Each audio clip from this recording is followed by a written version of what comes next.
Quelles sont donc les news d'ici à ne pas rater durant cette semaine? Salut à tous et bienvenue dans cette vidéo dont je vais vous résumer toutes les news d'ici qu'on a eu cette semaine, que ce soit les news officielles ou les rumeurs. Sans trop blablater, c'est parti.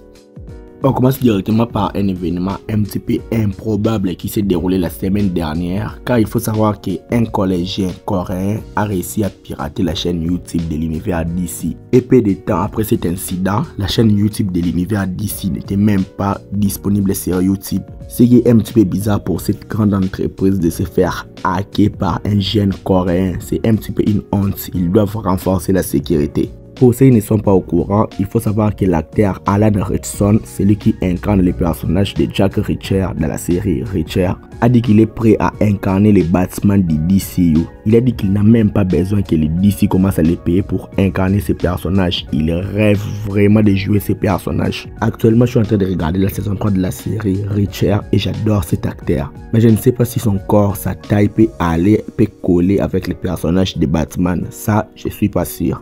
On a aussi quelques news concernant le film Clayface de l'univers DC. On a dit que le tournage du film Clayface débuterait en juin de cette année selon le scooper Daniel RPK.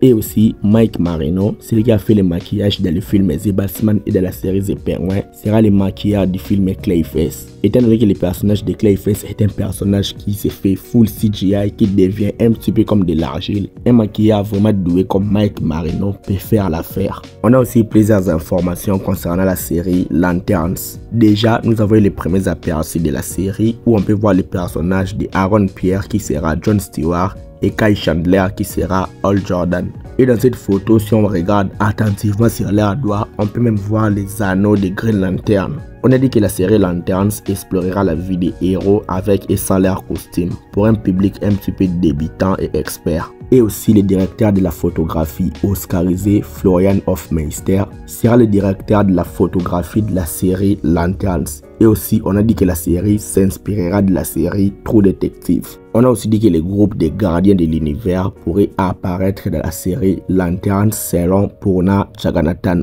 On a aussi plusieurs images de tournage pour le film Superman. Déjà, nous avons James Gunn qui a partagé une nouvelle photo de tournage du film en Norvège. On a aussi une autre image où on voit l'acteur Rachel Brosnahan et Eddie Gategui aux côtés de James Gunn. Et aussi, on a une autre photo où on voit l'actrice qui va incarner le personnage de l'ingénieur dans le film, toujours dans les plateaux de tournage. Pour l'univers de Batman, l'univers de Matt Reeves, on a aussi quelques nouveautés. Déjà, l'acteur de Batman, Robert Pattinson, a dit que oui, il espère que le tournage du film The Batman 2 va commencer cette année. Il a dit que le tournage commencera à la fin de l'année 2025 après le tournage du film The Odyssey de Christopher Nolan, puisque l'acteur sera aussi dans ce film de Christopher Nolan.